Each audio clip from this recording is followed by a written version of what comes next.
Hello friends, welcome to YouTube education with easy trick knowledge improve our passion. आज हम discuss करेंगे सैयद वंश के बारे में। दिल्ली सल्तनत का चौथा वंश है सैयद वंश, और ये तुगलक वंश के बाद सैयद वंश की स्थापना हुई थी। तो हम देखते हैं कि सैयद डायनेस्टी का शासनकाल कब से कब तक चला। तो ये 1414 से 1451 वर्ष तक सैयद वंश का शासनकाल चला था। ठीक है, तो अगर आप हमारे चैनल पे पहली बार आए हैं तो चैनल को लाइक सब्सक्राइब शेयर ज़रूर करिएगा, जिससे कि सब्सक्राइब एंड बेल आइकन ज़रूर क्लिक करिएगा, जिससे कि आपको आने वाले सभी वीडियोस की नोटिफिकेशन टाइम टू टाइम मिलती रहे। तो दिल्ली सल्तनत में जो सैयद वंश था, इनके जो शासक थे वो 4 शासक थे। सैयद खिज खां, मुबारक शाह, मोहम्मद शाह, आलम शाह। देखिए, ये जो सैयद डायनेस्टी है भारत पर, इसका कहाँ से कहाँ तक शासन काल रहा। तो मध्य भारत से और कुछ उत्तर भारत के मध्य में ही इसका शासन काल रहा। पूर्णतः ये मध्य भारत तक इनका मेन शासन काल रहा था। ठीक है, तो देखिए इसमें इंग्लिश में भी मैंने ले लिया है इंग्लिश मीडियम स्टूडेंट वाले को। The Sayyid dynasty was the fourth dynasty of the Delhi Saltanat with 4 rulers ruling from 1414 to 1451। ये 4th नंबर का शासनकाल था। सैयद डायनेस्टी जो थी 4थे नंबर की शासक व्यवस्था थी, और इसमें 4 रूलर भी हुए थे। फाउंडर बाई खिज खान, और जो इसका संस्थापक था वो खिज्र खान था। And form governor of Multan the succeed the Tughlaq dynasty and the rule Saltanat until they were displaced by the Lodi dynasty. ठीक है, खिज खान ये तुगलक डायनेस्टी के बाद शासन के, एंड तब तक शासनकाल इन लोगों का रहा जब तक कि लोधी डायनेस्टी का शासनकाल का उदय नहीं हो गया। और ये जो सैयद वंश था ना, इनका परिवार अधिकतर सैयद तथा मोहम्मद के वंशज माने जाते हैं। खिज खां सैयद वंश का संस्थापक था। वह स्वयं को इस्लाम धर्म के संस्थापक मोहम्मद पैगंबर साहब का वंशज मानता था, और सल्तनत काल में शासन काल करने वाला एकमात्र शिया वंश भी था। इसने सुल्तान की उपाधि नहीं धारण की थी। इसने स्वयं को रैयत ए आला की उपाधि से संतुष्ट रखा था, और तुगलक शासन काल के ही सिक्कों का प्रचलन अपनी अर्थव्यवस्था में चलने भी दिया था। देखिए, इसने तुगलक वंश के जो शासनकाल में सिक्के चल रहे थे उनका ही प्रचलन जारी रखा था, इसको उन्होंने ख़त्म नहीं किया था।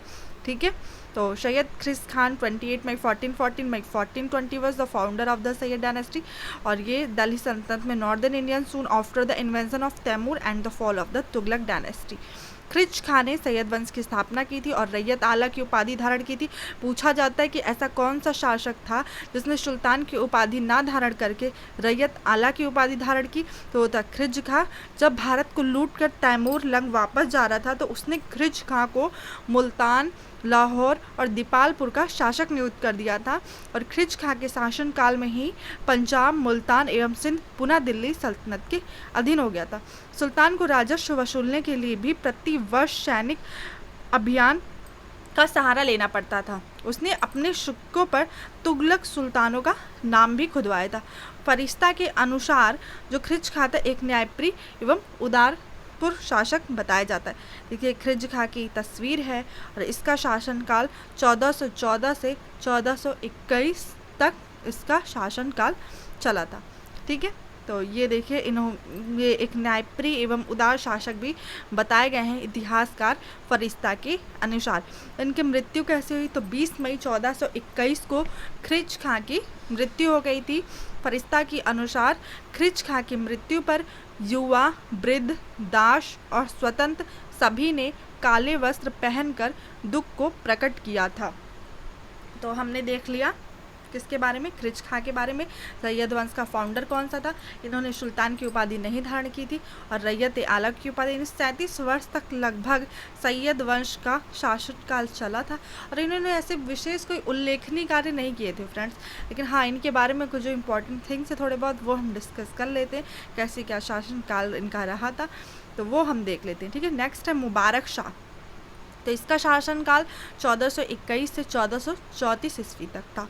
खिज खां की मृत्यु के बाद उनके उत्तराधिकारी के रूप में उनका पुत्र मुबारक शाह ने दिल्ली की सत्ता अपने हाथ में ले ली और अपने पिता के विपरीत उन्होंने अपने आप को सुल्तान के रूप में घोषित कर दिया। अब जैसे खिलजी खां ने अपने को रैयत आला की उपाधि से संतुष्ट किया था, बट इन्होंने उनके विपरीत कार्य किया, इन्होंने अपने को सुल्तान के रूप में घोषित कर दिया। किसने? मुबारक शाह ने। मुबारक शाह के पिता कौन थे? तो खिलजी खां थे। ठीक है, इनके द्वारा किए गए कार्य कौन से? तो इन्होंने यमुना नदी के किनारे मुबारकबाद नामक नगर को बसाया था। उसकी स्थापना की थी 1434 ईस्वी में। मुबारक शाह ने शाह की उपाधि भी ग्रहण की और अपने नाम के सिक्के भी जारी किए। उन्होंने अपने नाम से खुतवा मीन्स होता है प्रशंसात्मक रचना पढ़वाया और इस प्रकार विदेशी स्वामित्व का भी अंत किया। मुबारक शाह के समय पहली बार दिल्ली सल्तनत में 2 महत्वपूर्ण हिंदू अमीरों का उल्लेख भी मिलता है। उसने विद्वान याहिया बिन अहमद सरहिंदी को अपना राजश्रय प्रदान भी किया था। उनके ग्रंथ तारीख ए मुबारक शाही से मुबारक शाह के शासनकाल के विषय में जानकारी भी मिलती है। इनकी मृत्यु कैसे हुई थी? तो मुबारक शाह के वजीर सरवर उल मुल्क ने षड्यंत्र द्वारा इनकी 19 फरवरी 1434 को मुबारक शाह की हत्या कर दी थी।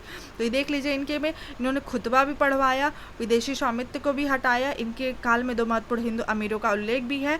उनके विद्वान याहिया बिन अहमद सरहिंदी को राजश्रय भी प्रदान किया।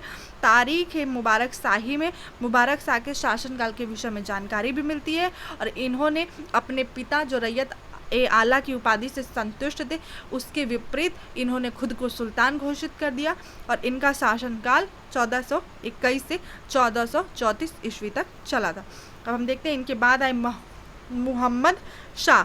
इनका शासनकाल 1434 से 1445 ईस्वी तक था।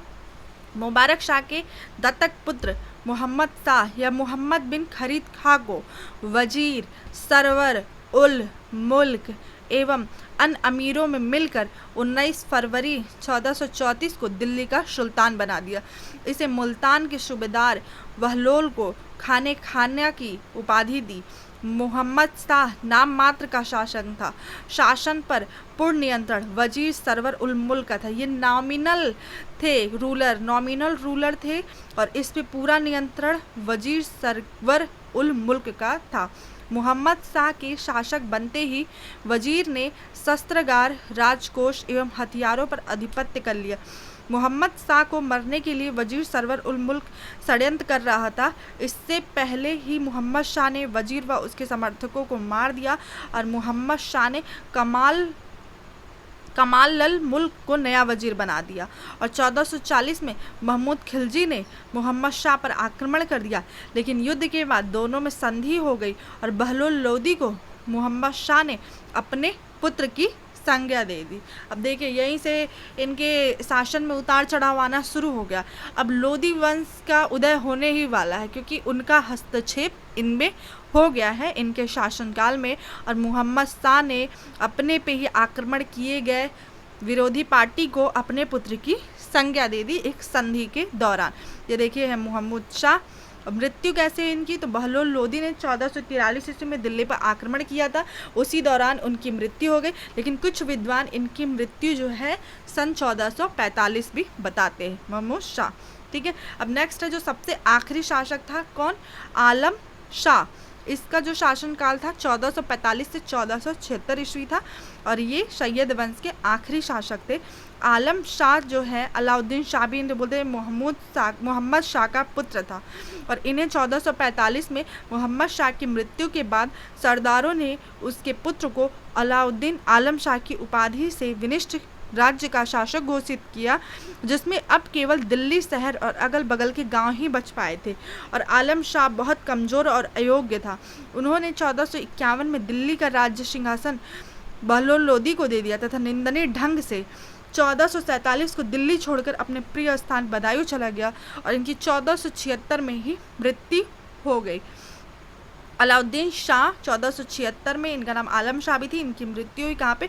ये छोड़ के चले गए थे और दिल्ली के जो शासन थी ना, इन्होंने अपना पूरा राज्य सिंहासन बहलोल लोदी को स्वेच्छा से ही दे दिया। जो उतार चढ़ाव आ रहे थे, ये संघर्ष नहीं कर पा रहे थे, अंत में इन्होंने राज सिंहासन को त्यागने का फैसला कर लिया और जिसके बाद ये छोड़ के और इनकी बहुत निंदा भी हुई और ये फिर इनका प्रिय स्थान था वो बदायूं, तो बदायूं चले गए। इनकी मृत्यु होती है 1476 में, इसलिए इनका कार्यकाल 1445 से 1476 माना जाता है।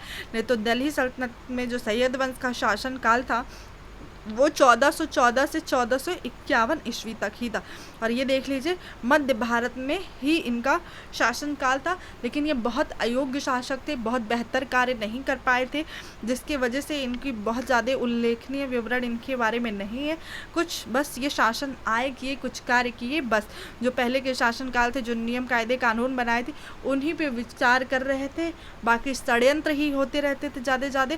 और जो इनके आधिपत्य में शासन थी वो भी धीरे धीरे करके छिनते चले गए।